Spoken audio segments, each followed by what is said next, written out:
The primary way to fish the St. Lawrence River is in current breaks, using a drop shot. A lot of guys will fish right in the middle of the channel and they'll just drag a drop shot in like 50 feet of water. Other guys will find humps in 30 or 40 feet of water and they'll fish the front and the back side of those humps. Again, it's all about the current breaks.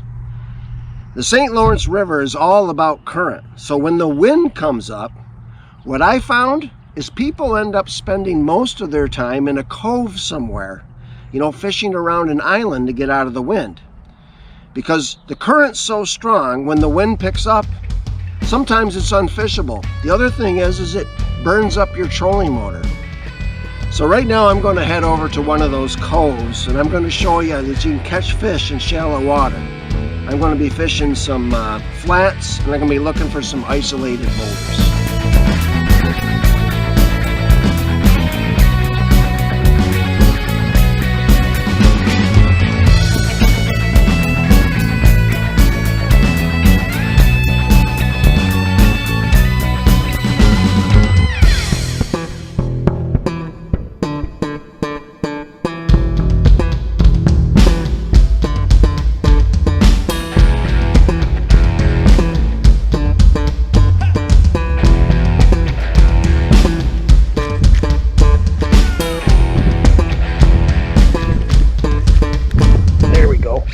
Come on, baby.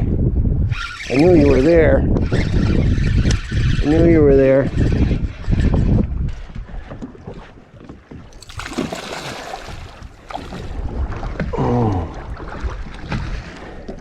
You know, the fishable area of the St. Lawrence really runs from Cape Vincent all the way to Messina.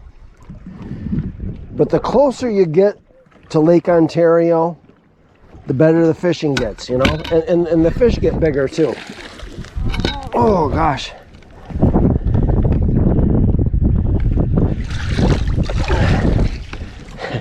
So the primary areas really for fishing down by Lake Ontario are going to be Chippewa Bay, Alex Bay, Clayton, and Cape Vincent.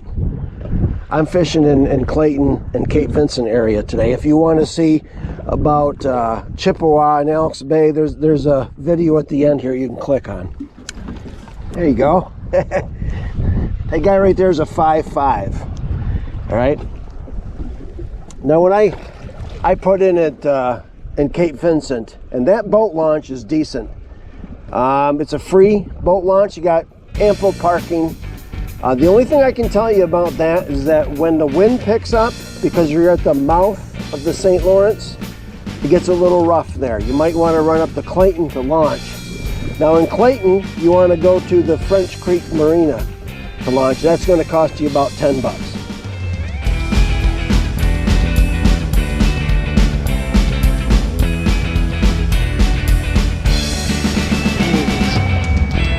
That is frustrating.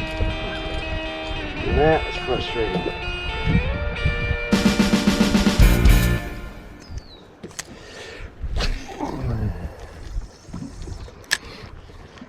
You know, if you're driving in from out of town, you know, a lot of people that do that get up here and they get discouraged because they're expecting 6-pound bass to be jumping in the boat all day long, you know, but this area is called the Thousand Islands, and that's because literally there are 1,000 islands and 1,000 shoals.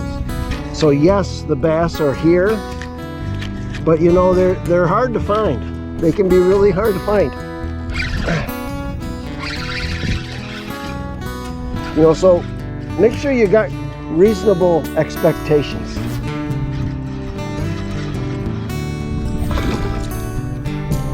Oh.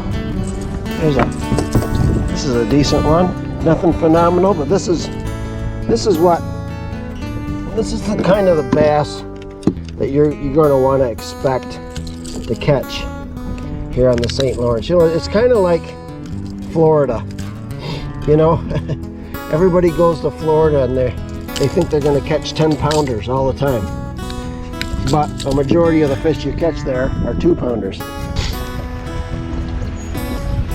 Another good, normal-sized That's probably a 3-5er. One thing I'd like to warn you about is there are hidden islands and shoals all over the St. Lawrence River. Keep your eyes on your electronics at all times when you're running. I mean, it goes from, you can go from 100 feet of water to 3 feet of water in a second. And you want to make sure you're wearing a life jacket because, man, if you hit one of these things, you're done. You're done. So really, keep it, whether it's on your phone or on your electronics yourself, watch those maps.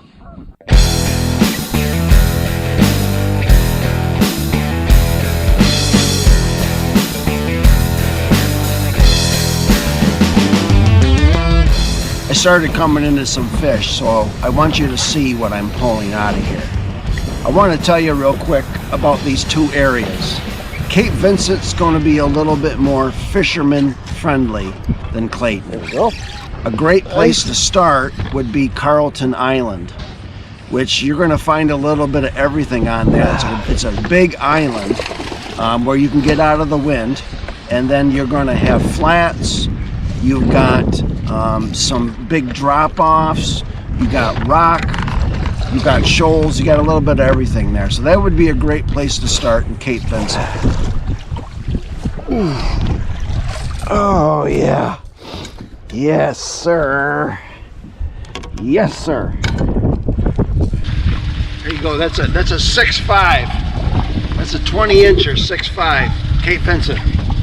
Clayton is going to be a lot more commercialized. I want to tell you something about Clayton. A ton of boat traffic. So you got the current, you got the wind, and then you got the boat traffic. It can get nuts. So you get around any kind of island that you can. Oh yeah. This is one I had come on earlier. Nice fat one, right? That's a 4.8. It's almost a 5er. There's a couple of bays that are worth checking out. The first one's going to be Eel Bay, which is going to take you a little bit to find that, but there's a lot of places to fish between Clayton and Eel Bay. But then when you get to Eel Bay is really just a big flat. Then there's another bay over by the lighthouse. You'll see a classic landmark lighthouse right on the St. Lawrence there. Right behind that's a great bay to fish. But you know, the St. Lawrence, what's awesome about the St. Lawrence is you can fish it on a really windy days. It's just a beautiful, beautiful place to fish. You're gonna love it. Do you feel like you're kind of in a lull in life, you know? Like you've plateaued. You know, you got the nice house, the beautiful family, a nice fishing boat, you're out fishing, enjoying life. But you're starting to wonder, you know, is this all that life really has to offer to me? Well, I want to tell you that there might be another side of life that you don't know about. That's the way it was for me, and it's when we have a relationship with God and we're starting to live life the way that He designed it. When I started my relationship with God, I found out that there was a whole nother life out there that I had no idea even existed. And it's been awesome, and it's very fulfilling. You know, if you're not comfortable going to church, I'd like to invite you to check out my church's YouTube channel. It's called Smithville Baptist Church, and we're out of Smithville, New York. And we have these 3-minute to 7-minute videos where it just kind of gives you a little something to think about each day. There's a video right here at the end. Why don't you check it out?